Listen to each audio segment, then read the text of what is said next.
Imagine you are a philosopher. You have cracked the code of the universe. You realize that nothing exists outside your own mind.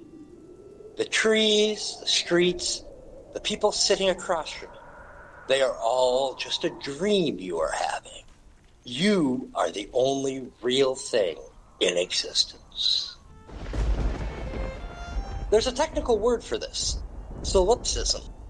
The absolute belief that your mind is the only reality, and the rest of us are just phantoms floating through your consciousness.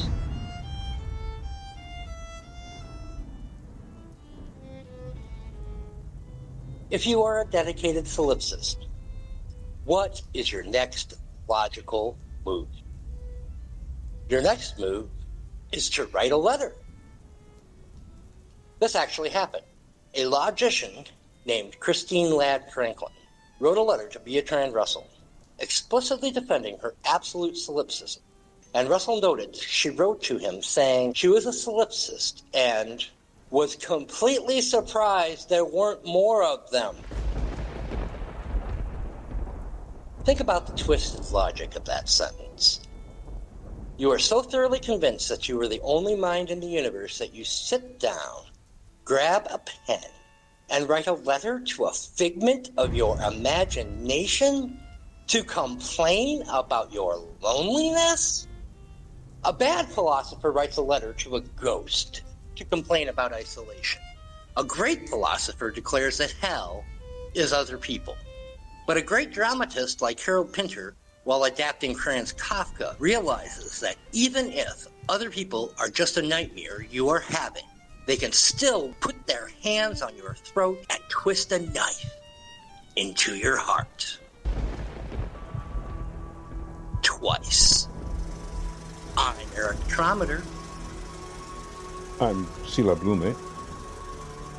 I'm Erin Brown, and this is World Cinema History.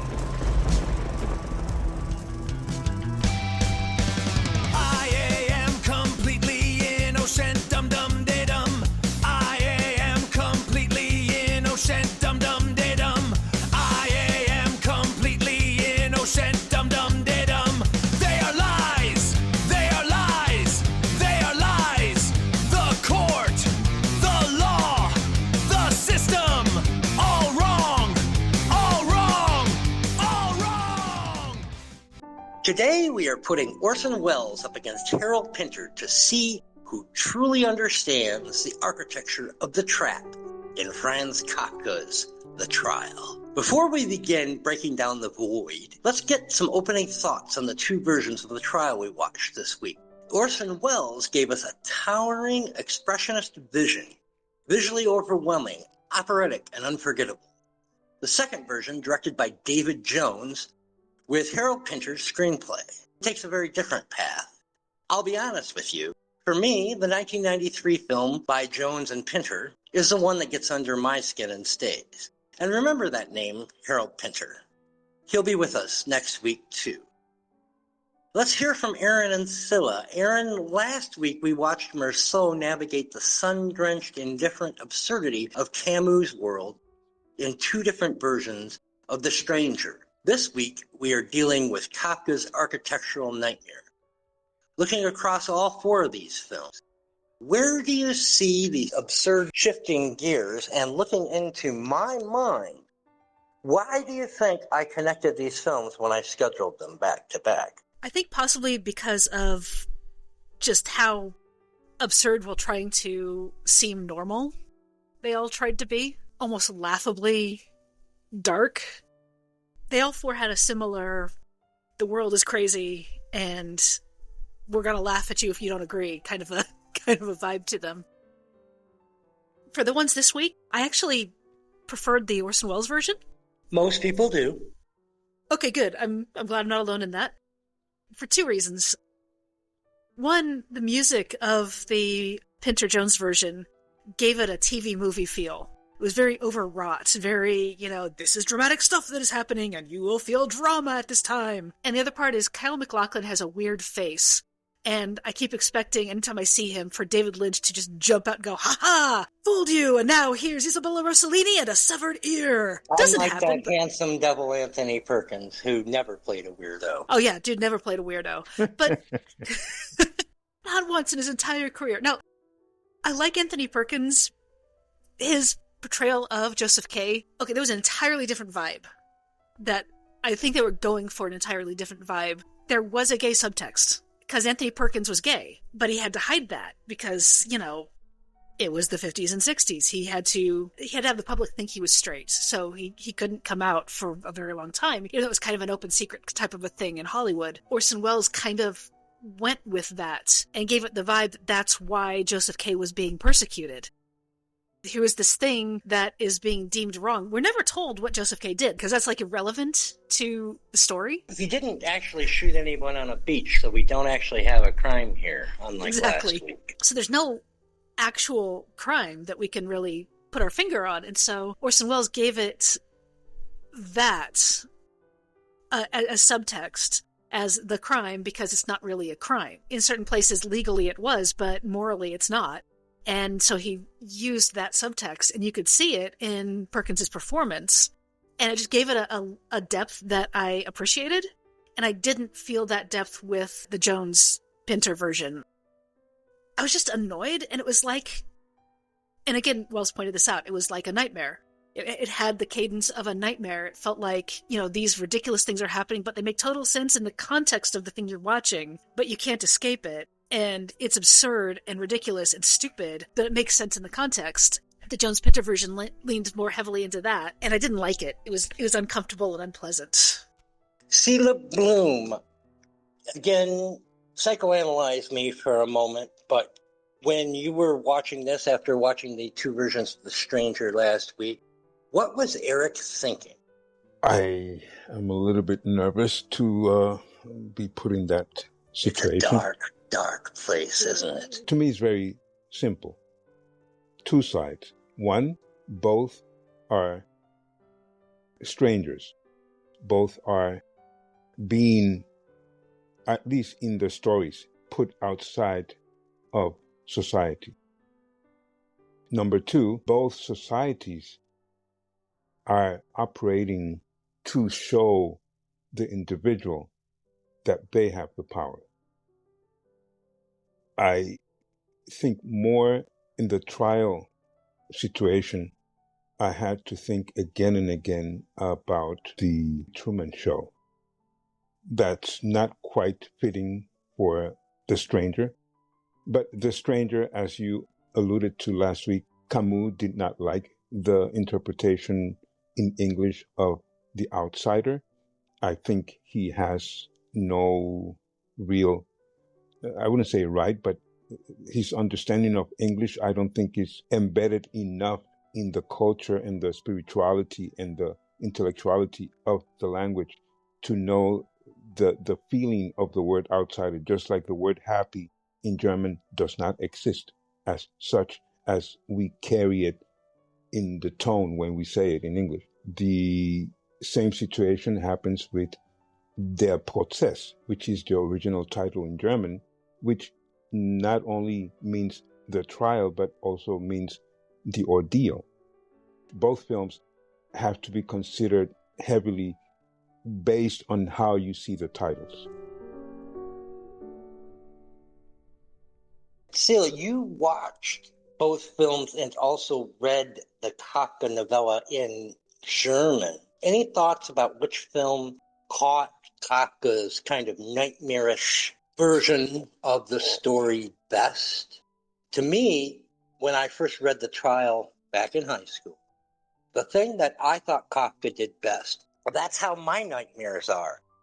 I'm in a room doing something normal, and I open a closet, and the people who are chasing me are being flogged in front of me, and then I open another door in the closet, and I'm in a completely different space. Which film do you think did that? I think that's another comparison. I don't know if you intended it. The way Camus writes is a very, very simplistic style. Extremely, a little bit too much.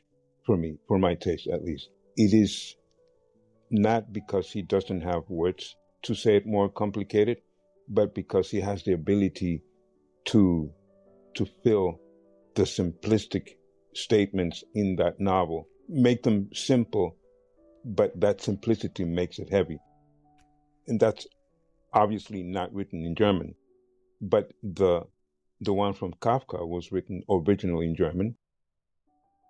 The description that he uses for the way the two men dressed in black walk, the way at the end, the way K looks at them, there is so much detail, which is not something exceptional. I mean, that happens a lot, actually, most of the time. Camus is different. Camus is not so much that he's about detail, but it's about simplicity. In Kafka, he'll pass a yellow wall and you'll have details about the yellow wall and how the shadow strikes the yellow wall. Whereas in Camus, you'll just know the wall is yellow. Yeah, I would agree with that. But the time in which he wrote it, which is he wrote it around the beginning of the First World War, and the way man spoke in Germany, which is very different to the way they speak now.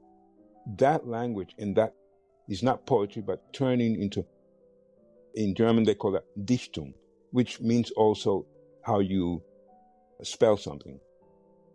The way he tells that story, the detail is extremely German, extremely in that very... especially the repeated little phrases. Yeah. And the way he'll summarize exactly what a character has just said, have the narrator say it again.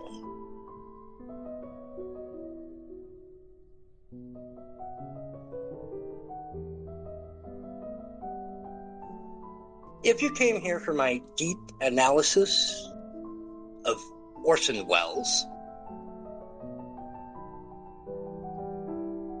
normally we do the camera angles. Normally we do the ceilings. We normally do the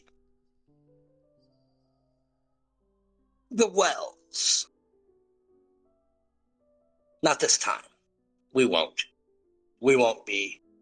We're Jeanne-Pinter Jones here on World Cinema History.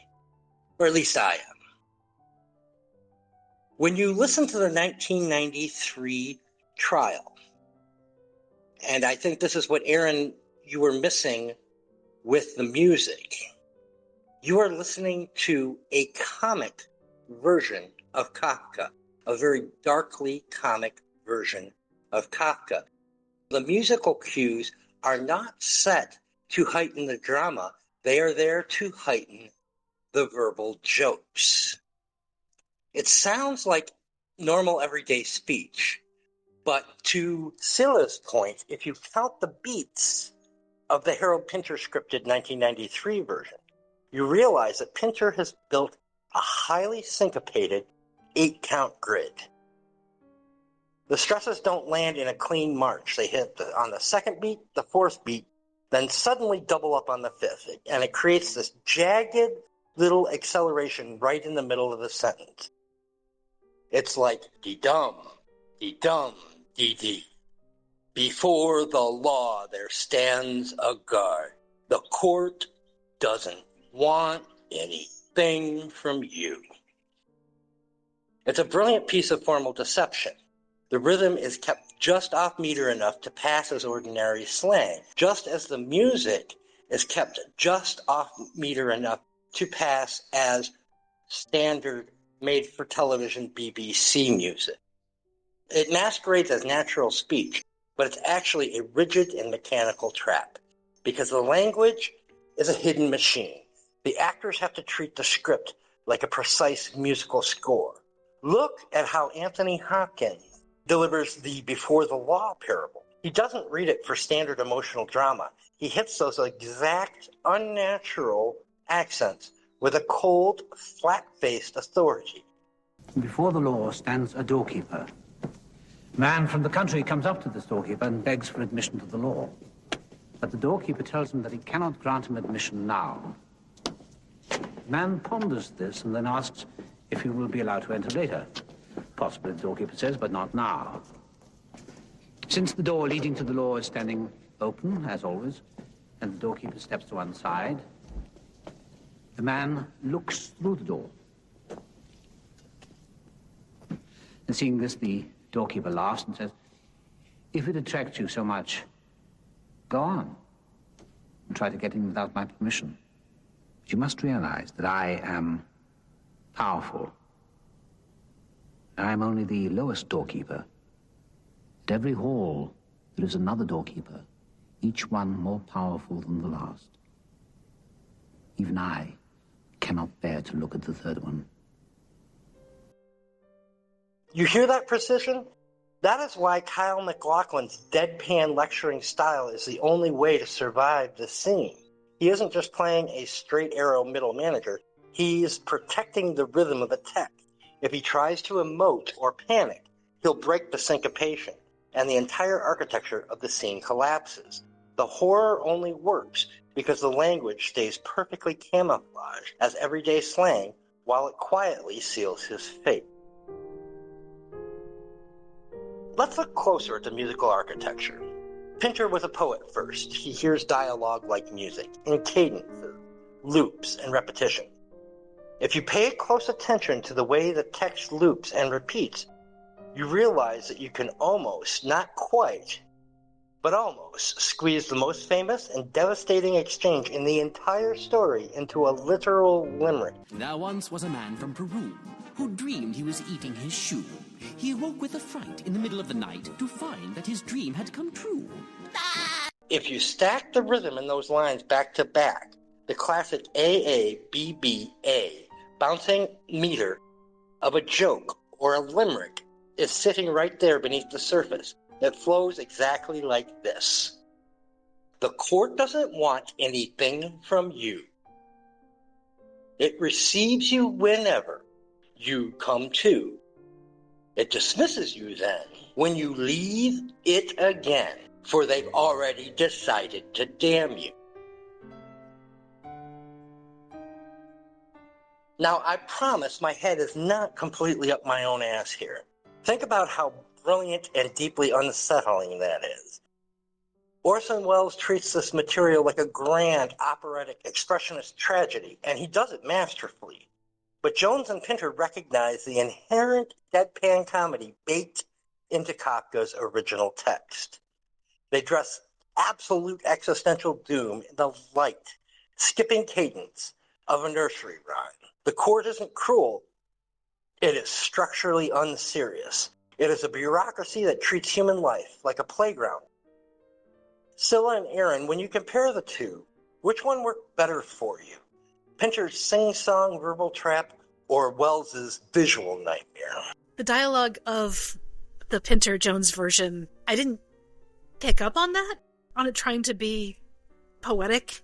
It just annoyed me. It just felt unnatural and weird, and like it was trying to be funny, but like not in a way that I enjoyed. The part that felt more nightmarish to me, like when he goes to visit Tintorella, and Tintorella opens the door and it's right back into the halls of the court. Just the passageways opening off unexpectedly. That felt more nightmarish to me, but the visuals of the Orson Welles version, like when he and Lainey are on the books, there's this room full of books, and there they are, and we don't know why the books are there, but there they are, because it's a nightmare. It doesn't have to make sense if it's a nightmare. I thought that version, the visuals captured the nightmarish quality to me better than the dialogue of the Pinter-Jones version. For me, Orson Welles is working with his vision based on that novel. But he is in many ways not at all thinking about what Kafka intends to do. In the nightmarish, I only see even the surrealistic approach, which is very well connected to nightmarish, is very present in Orson Welles' version. And to me, the other one, it looks crazy, it looks absurd, but not nightmarish. To me, is not as surrealistic. It's not cut. The cuts, the scenes in Orson Welles' version, they're very, very juxtaposed. There's a lot of stuff going on where you think this is he's adding to the craziness, and I find Jones is just taking it 1-to-1 and just based and it's a lot closer to the detailed succession of the whole novel in the Jones version, where the other one is a little bit more even the interesting approach which Orson Welles takes, which I think is, and that's why I keep saying I don't like to compare the two.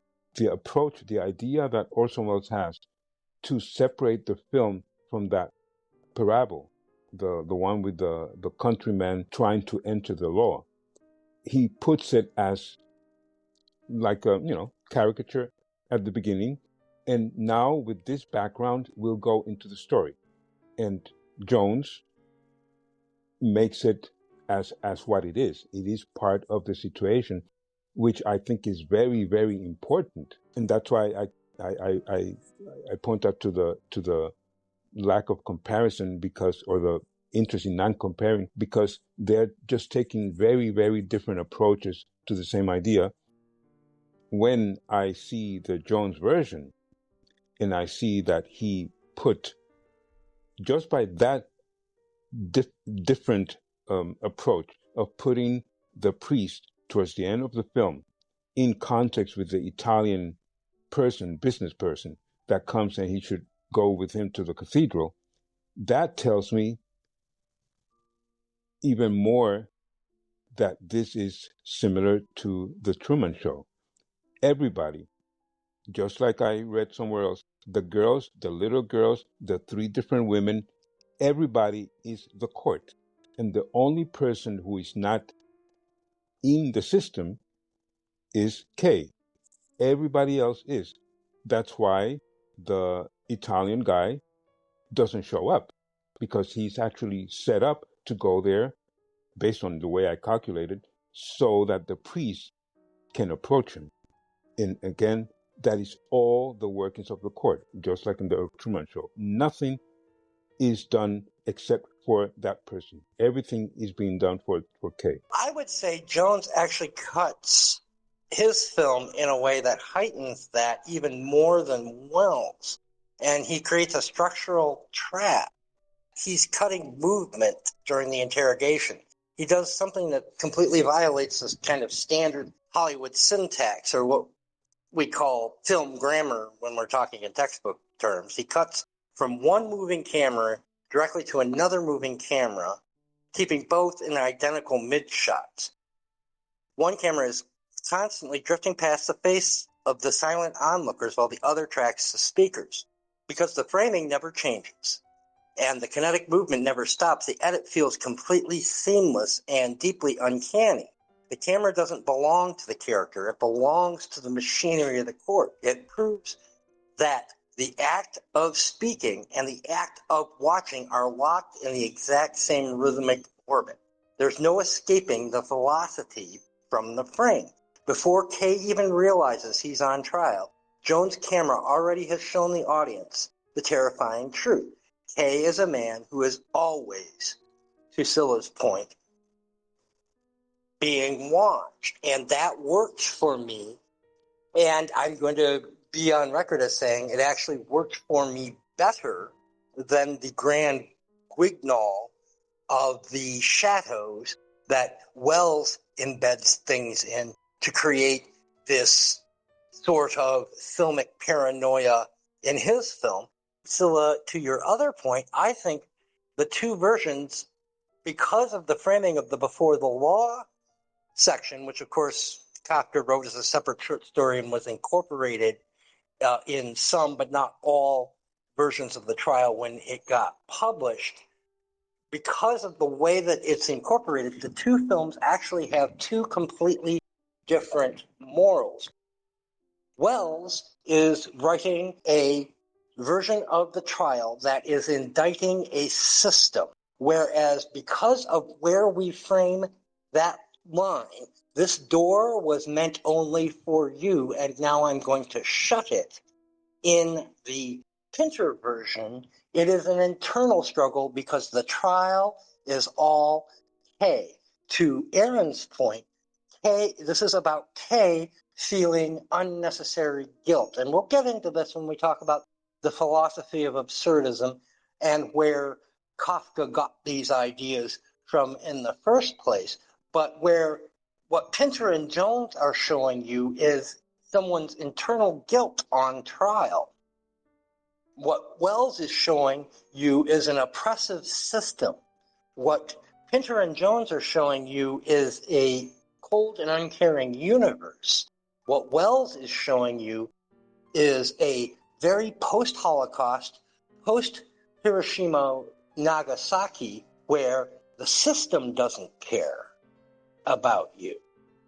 Which version of that you consider closer to Kafka's original Moreau is, of course, as up to you as your interpretation of Kafka. That paranoia makes a lot of sense. It being the system causing the paranoia, especially with the subtext of Kay being gay.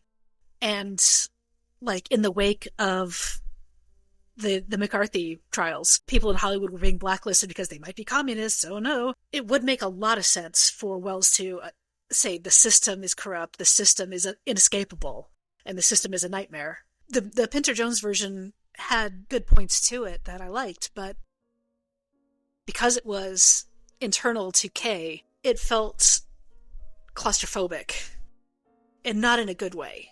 Like, not that there's a good way to feel claustrophobic, but the paranoia felt internalized, and it just felt bad watching it. And the Orson Welles version, I didn't feel bad watching it. I felt bad for Kay, but it was a lot more understandable, and it wasn't as just disturbing. And maybe it was supposed to be disturbing, and if that's the case, that's fine. That's just not my thing at all. Thinking about the Wells version as it being the system is after you, just, especially for me right now, with the way things are in the world right now, that one, it really resonates a lot more for me. And there is something to be said about Wells doing a much more straightforward version and Pinter doing a much more comic version. The darkness of the comedy actually makes it more and not less disturbing. Listen, we're going to take care of that nightshirt for you. You don't mind, do you? We're going to look after all your underwear, in fact. But don't worry. If your case turns out all right, you'll get it all back. You see, it's much better you give it to us than leave it in the depot. If you leave it in the depot, it'll either be pinched or they'll sell it. In any case, you'll never see it again. You'll never see your underwear again. If you leave it in the depot. Excuse me. And that's the type of humor that you have through here, whereas for context, Wells' version has these moments of genuinely awkward humor, like Kay pedantically correcting someone for using the made-up word ovular to describe a dent in the rug. It's kind of a joke that only a pompous bureaucrat would make. It runs about halfway through the movie because it keeps coming up over and over and over again. And unfortunately, Wells had so many technical problems in terms of the dubbing and having to film things so that lips would be off screen, and then only having Perkins for a day to do all of his dubbing, so Perkins couldn't really nail his performance. And 7, I counted, voices of different characters are actually Orson Welles, including the painter and the magistrate are actually Orson Welles voicing them, and he doesn't even bother to use an accent or anything. And all of that was budgetary. And so, and I am not deducting points for that. I just found the comedy of the Jones-Pinter version and Jones's camera choices to be more disturbing and thus more, may I say, without too many people booing me, Kafka-esque. Boo, I'm booing myself.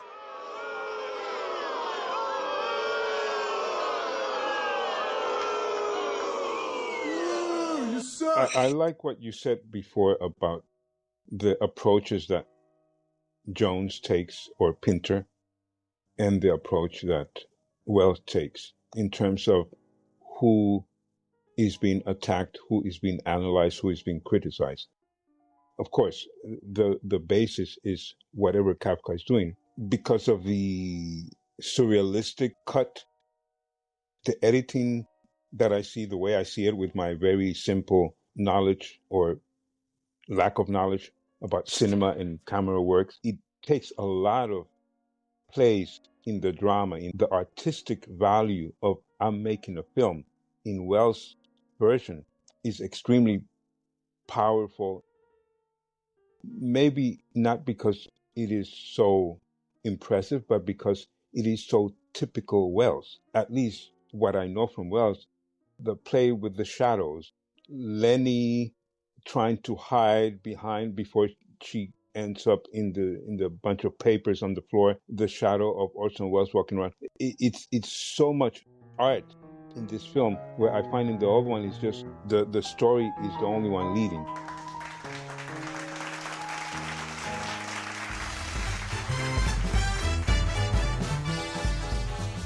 Thinking caps on. Time to trace the bloodline of this intellectual disease. We're mapping the family tree of the modern trap, from 1840s Denmark down to Harold Pinter's typewriter. I'll throw out the questions, and you name the link. We start with the great-grandfather, Søren Kierkegaard, in Copenhagen in 1843, preaching absolute trembling isolation before God. Then his angry German son shows up. He declares God is dead and tells us we have to invent our own values while staring into the abyss. Who was this angry son? Anyone? Otto von Bismarck.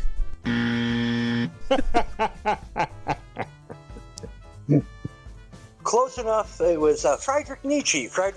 Yeah, that was my answer. The poet. Some philosophers claim that he was a poet, not a philosopher. And some poets claim he was a philosopher because nobody wants him. Well, God wants him. But Friedrich Nietzsche didn't want anything to do with God. He took Kierkegaard's isolation and he stripped away the divine safety net. Now the family is stranded with no rules. Next, we get the two weird uncles. They hate each other, won't even sit at the same Thanksgiving table. Uncle number one had an intense, youthful love affair with solipsism. He wrote in his tractise that the limits of his language are the limits of his world. Now, some people think he was half kidding even then. Later, he got bored of her, slammed the door, and walked away from pure isolation for good, embracing language as a shared cage of rules. Uncle number two is hiding in the Black Forest wearing lederhosen, screaming that we've been forgotten by being and that we are all just thrown into a world heading straight toward death. Basically, Ted Kaczynski with better prose. Name these two feuding uncles. Mel Brooks and Carl Reiner? I'm too serious for this. I think of Wittgenstein, but I don't know what the lederhosen, who's wearing those. I don't know who that is. Ludwig Wittgenstein is correct. Martin Heidegger is the man in the lederhosen. Oh, yeah, okay. Question 3, the tragic grandson. Before the cousins arrive, we have the grandson. He takes Kierkegaard's isolation and Heidegger's terror and turns the whole crisis into a dusty Prague courtroom full of clerks who won't tell you why you're guilty. Who is the architect of our modern paranoia? This should be an easy one. Trent Reznor. Ooh, close. Joseph K. Close enough. Franz Kafka. He is the crucial bridge. Without him literalizing the void as an actual courtroom, we never get Camus, Beckett, or Harold Pinter. Question 3. The French cousins. Now we cross into the mid-20th century. Two cousins inherit the baggage and turn it into art.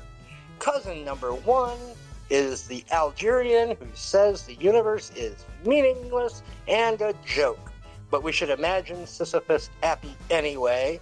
Cousin 2 is the Irishman in Paris who thinks smiling is far too optimistic. He takes Wittgenstein's skepticism about language and turns it into outright hostility, trapping his characters in garbage cans and mud pits, mutilating syllables while they wait for a man who never shows up. Who are these two cousins? Christopher Guest and Guffman. Aleister Crowley and the Pope. Ooh, so close. Sila Blume. Well, the first one is Camus. The second one, I'm not sure. Albert Camus is correct. Samuel Beckett. Samuel Beckett is the weirdo Irishman in Paris. And we finally get the question for the British heir. The final heir of this cursed estate. He takes the entire family trauma, Kierkegaardian isolation, Nietzschean abyss, Wittgensteinian linguistic prison, and both cousins' love of the void, and sets it all inside an ordinary British sitting room. Who is the keeper of the modern cage? Well, that's obviously Michael Palin. That was a great answer. Who is the other keeper of the modern cage, Sila Blume? I am lost in this game. I really don't know. Harold Pinter. Harold Pinter.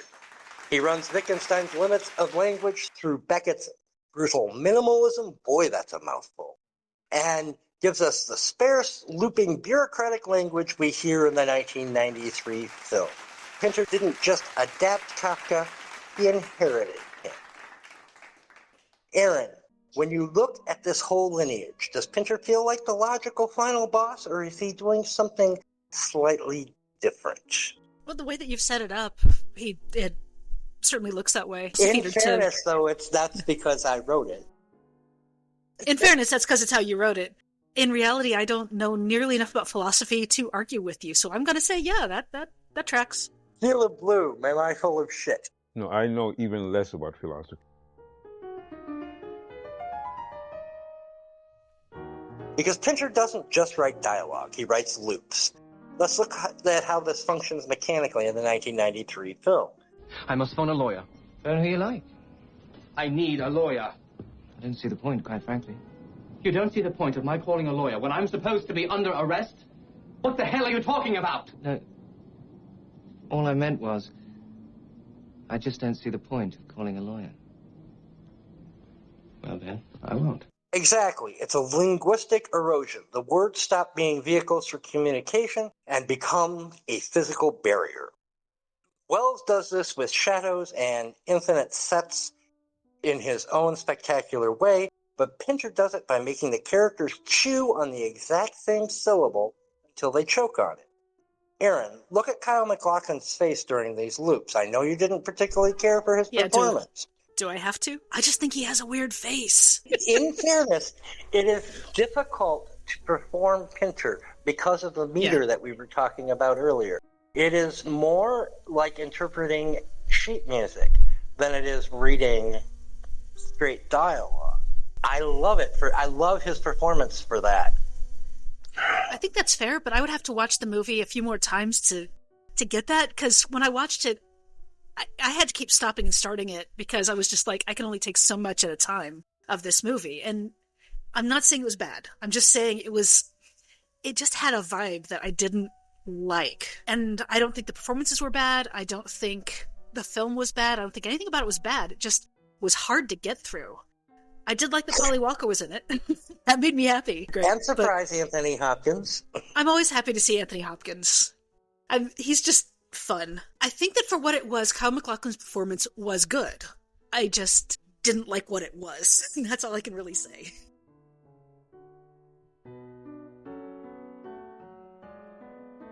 In 1962, Wells lets you see the gears of the grand machine turning. In 1993, Pinter shows you that machine is just a language game where the house always wins and you don't even know the rules.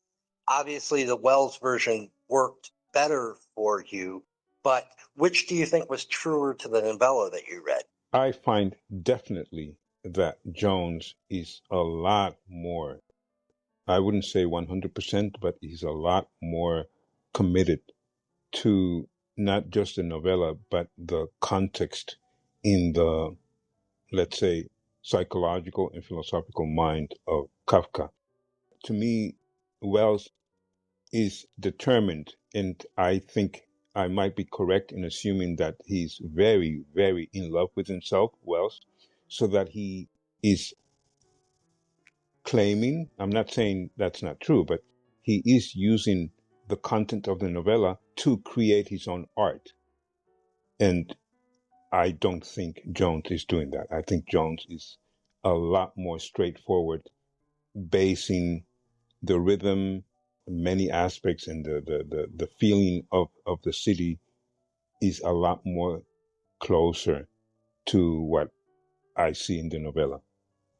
And ultimately, Jones' ending is very true to Kafka, whereas Wells completely abandons Kafka's ending. The ending of Wells is pure crazy. It has nothing. It's almost nothing like to do he with just novella. filmed it with because he didn't have a better idea. Yeah, exactly. He says, "Okay, what are we?" Why is that a mushroom cloud? It's I like it. Well, you have mentioned before about the usage of comedy, although Wells is at the beginning extremely, like you said, with his repetitions and the absurdity of people walking into your room. The way he sets it up is very, very comedic, but also that ending, like he's asking, well, if you guys cannot do it, I'll do it myself. It's so funny. I did not laugh, but No. The comedy is he refuses to do it himself because he's going to make them do their job because they're the bureaucracy and that's what they're paid to do. Mm. Yeah, well, they just give up. They just say, okay, hell with this, and then they throw dynamite. But this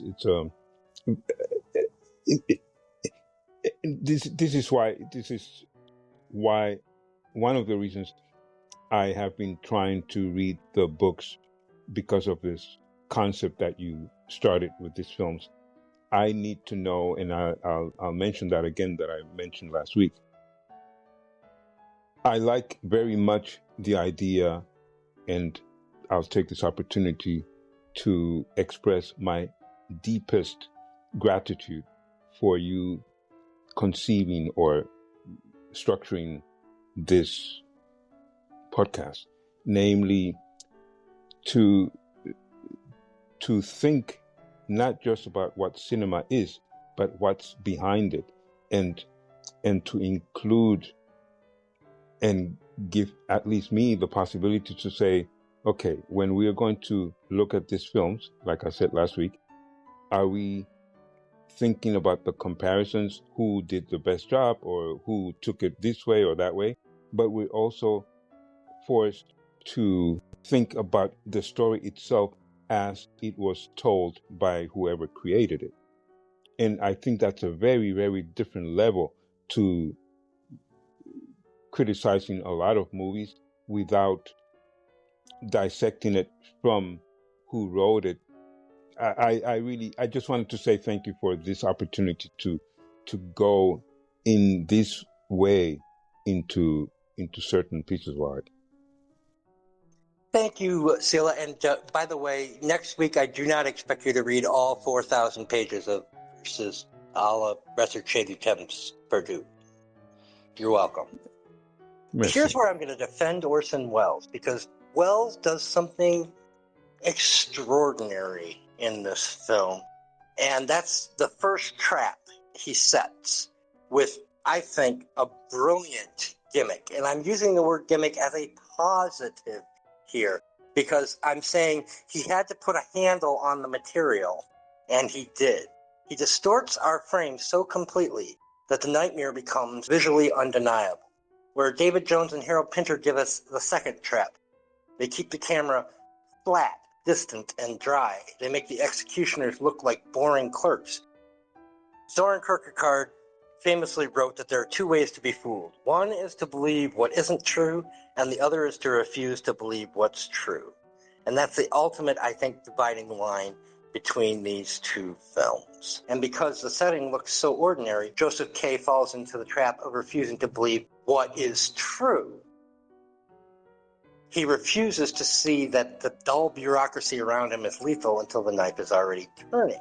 Where Welles maps the delusion of the state with unforgettable images. And this is the trick that he pulls. He's constantly shooting with Dutch angles, with the camera off on a slant. It almost looks like one of the tripod legs was broken, which, given the low-budget nature of his film, may also be. Then suddenly, when we get to the cathedral, the Dutch angles stop. And it's that moment that you realize he's been using this Dutch angle so much that you are used to the world being distorted, being at an angle, and you only notice it when it's gone. And to me, that's the most Kafka-esque. I hate that phrase. I hate that I wrote that down. That is the most true to Kafka of anything out of the two films.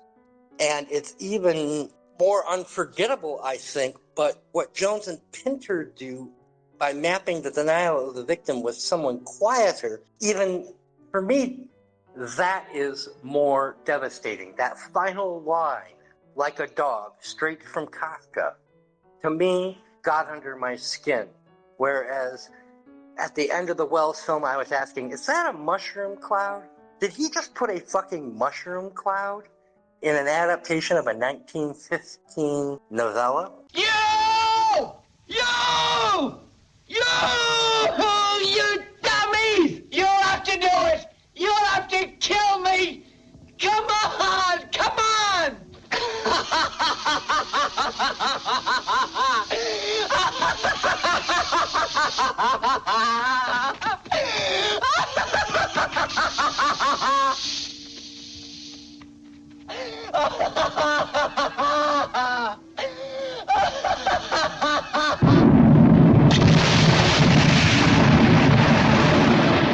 Which brings us to that final, inevitable destination for both men, the quarry, the execution.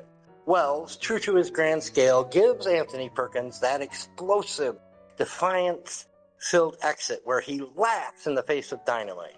Jones and Pinter give Kyle MacLachlan a quiet, sterile slaughter where he dies. Like a dog. Because the book was written before the Holocaust.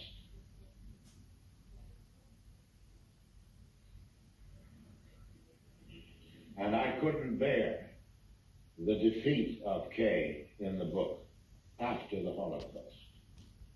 I'm not Jewish, but we are all Jewish since the Holocaust.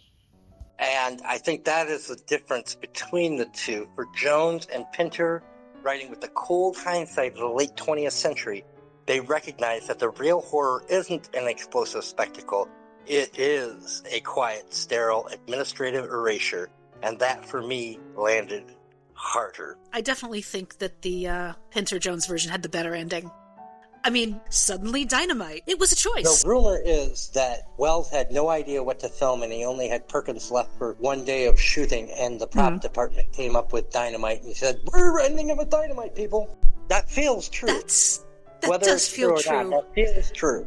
As a zero-budget filmmaker, that feels so true. It's like, how do we end this film? Fuck it, dynamite. We'll just put in some stock footage of a mushroom cloud and that'll be the end of it. It tracks the actual ending, because I'm not going to accept that dynamite is the actual ending. Pinter-Jones ending. Does it not help that it's filmed so incredibly badly? It is edited so incredibly badly. It is so obviously filmed so that you don't have to sync the lips to any of the actors. Yeah. I think two of them are stand-ins that he had just hired for that day.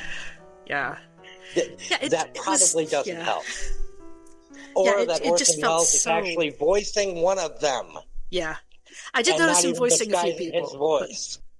You know, the funny thing is that, like, up until that point, I didn't realize that it was a low-budget film. I didn't know that the film had a minimal budget. He did a lot with a little, and that's what you have to do when you have no budget, and he knew how to do that. He did great. It's just the ending is like, this looks like an Ed Wood ending. This looks like somebody said, and then it's going to end with a big explosion. And so it did, even though it makes no sense, you know? Down to the fact that you can actually see the shadow of the camera in the shot of the pit. Yeah, he gave no shits at that point, is what it felt like. I thought the whole rest of the film was really good. The visual nightmare of it, I really liked that. I liked it better than the verbal nightmare of the Pinter-Jones version, even though I fully accept that the Pinter-Jones version was closer to what Kafka wanted. I even thought so at the time when I was watching this version. I was like, this is very much an Orson Welles adaptation of somebody else's work, because it had his fingerprints all over it. And that's fine, because if you like Orson Welles and you go to see an Orson Welles film, you want to see an Orson Welles film, you know? And this was. You should have been here 1 hour and 5 minutes ago. You were a house painter? No. What's happening to me is of no great importance. But I think it is representative of what's happening to a great many other people as well. Maybe you wanted some practice in fooling an innocent man. Perhaps you found some amusement in the fact that I seriously expected you to be interested in justice. 1 moment. I merely wish to point out that tonight you have thrown away with your own hand all the advantages which an interrogation invariably confers on an accused man. Just you wait. The fact that this was so badly dubbed didn't bother you? Orson Welles giving himself the best lines by dubbing the voices of all the characters. You didn't have like a seizure the way I did when Chitterelli opens his mouth and it's Orson Welles and he's the magistrate, and he gives himself all the best lines in this movie. And he gives himself the before the law speech twice. Yeah. Before the law, there stands a God. It didn't bother me because of how many Italian films we've been watching. I'm so used to dubbing that it didn't even register. Fair. Completely fair. Yeah. How about the fact that you have these long tracking shots where you can't see their lips show up for just a moment, and then you can't see their lips again? Or Wells, as the lawyer, buries himself underneath a mound of clothing, films everybody from the back so that he doesn't have to worry about matching the lip sync. Part of knowing your budget and working around it. It really didn't bother me. I didn't even really notice until I realized at the end was Orson Welles all over again. It didn't really bother me. As you can tell, it bothered me a lot. Yeah. And that's fair. The other thing is, how about what we talked about in the Ozu episode, his use of the low, wide angles compared to the 50mm lens that we saw with Ozu, who was shooting from a similar setup, a hi-hat or a tripod that's only a couple of feet off the ground, and how much bigger the space feels in this versus the 1993 version, where you are almost, the claustrophobia is because everything is so crammed and tight. The claustrophobia in Wells is because he's shooting from these wide angles and these low angles that make everything to feel huge around the characters. I think that added to the nightmarish quality, because it was just disorienting to have everything look so odd. I do think part of it was him showing off that there are ceilings. Kind of his thing. We normally talk about the ceilings. We're not going to this time, but we normally do talk about the ceilings. Yeah. I think that's part of his shtick, is he wants to show off the ceilings. And there are some incredible shots in this film. Oh, yeah. The shot where they got thousands of people to sit at typewriters and he pans up God, that was, for Kay's office. That was the something. Shot when he's escaping Chitterelli's office and the light's coming in from the slats, and he speeds the camera up to the point where the light coming in from the slats becomes a blur, and then he slows it down again so that you can see the figures. This is a film filled with incredibly beautiful shots. None of them connect to me. What's the old saying? The parts don't add up to the same equal as the whole. At the end of the film. Greater than the sum of its parts? Yeah, there you go. Yeah. It's not greater than the sum of its parts. But some of those parts are extraordinarily beautiful. That's one of the things I liked about it, is that, it opened with him talking about it being a nightmare, and it gave it that nightmarish quality. Like when he's in the audience at the theater, and it's shot basically from his feet. You don't see what he's watching at the theater, you just see him. That's an 18mm lens, and you can actually see the distortion, the barreling on the sides of the frame. Wells doesn't care at that point, because this is a nightmare, and he tilts the camera at a Dutch angle again. By the end of the film, you've become so used to the barreling, it becomes a part of every frame. Yeah, because dreams we were watching a restored version of this, a digitally restored version of this. The version that I watched when I was in high school was a crappy could buy for $1 at a bin in Sears. Wow. Because this was a film that had gone out of copyright. Because because the financiers whose son would go on to finance like Superman and the Christopher Reeve version and the Three Musketeers, and at the time had absolutely no money, and they had lost the distribution rights because they had promised them to so many people to provide props for this film that so many people had said that they had copyright claim over it that it couldn't be distributed anywhere. And so they had to clean up that for years and years and years before we got a digital. But the version we were watching, much, much, much cleaner. Yeah. But it's still digital. Yeah. And so everything looks a little fuzzy, and it wasn't. Because that goes back to the film grain focusing your eyes when you're watching in a theater, the little dots making up every bit of a shot. Where when you clean all of those up, everything is just a little fuzzy. Perkins looks just a little waxy. The sets look a little overlit. But the fact of the matter is, this is one time where I think they did a good job. This is a far better looking film now than Wells made. Than the one that people watched in theaters. And far less messy. And they fixed some of the lip syncing issues as well. Might be why I didn't notice it so much. Jeanne Moreau looked like she was speaking in a different language in the original, and they somehow managed to sync her up. Like, they literally look, but they couldn't fix the sound, sounding like it's in a studio. No matter where you are, it sounded like they were in a record studio recording the dialogue. Yeah. Kafka, 2 years after writing this, wrote in his diaries a breakdown of the philosophy of anyone, the guy from last week, anyone? Soren Kierkegaard. Yeah.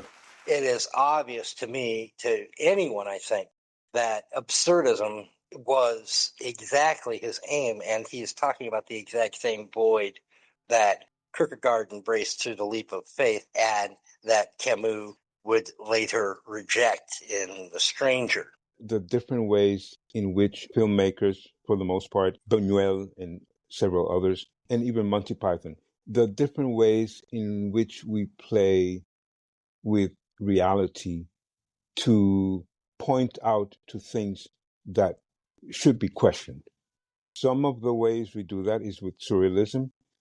Another famous way is absurdity. And my point is that the absurd that we refer to all the time cannot exist without the consideration either from the person speaking or the ones listening, the connection to the unreal. Because absurd, in a way, refers to what's not real, what we find it cannot happen. Camus, and certainly Kafka, I think they are very much referring to the absurd because, and perhaps only because, they are considering in their own little world that there are possibilities that we smell, that we suppose, that we want to talk about. And because we are talking to people who only know the norm, it sounds like absurd. But absurdity, as I think we all understand, has nothing to do necessarily directly with being crazy, but the possibility of mentioning something which is not common to the common man. And I think Pinter really is the true great-great-grandson of absurdism. And the way that he uses the dialogue here, with the little repeated phrases, with the meter, with the almost but not quite iambic, the limerick style. There once was a man from Peru who dreamt that he had eaten his shoe. I think he is really the inheritor of both philosophical schools, absurdism from Kierkegaard, and then, of course, Wittgenstein And of course, this is via Beckett, and we'll talk about that next week when we're discussing All the Rest of Shit Comes for Two. The limits on the ability of language. Yes. Maybe that's why I glom on to the Jones-Pinter version, because that to me is more important than the nightmare aspect of Kafka. Sila, where can we find you on the internet? I continue to do little things on silablume.life. Erin Brown, where can people find you and our podcast on the interwebs? You can find me at Blue Sky. I'm at Toad Puppy. On YouTube at Pizza Horse Productions, and you can find this podcast at ko-fi.com/world cinema history. Come check us out. We've got all of our old episodes. You can start a conversation with us in the comments. You can donate a little money so we can upgrade our equipment, or just buy some donuts. I don't know, something fun. Come check us out. Thanks, Erin. And you can all find me at ETROMMATER on the artist formerly known as Twitter. That's all the time we have for this week. Next week, we are diving deep into Marcel Proust and the Labyrinth of Memory. For Erin Brown and Sila Blume, I'm Eric Trommater, and thank you for listening to World Cinema History.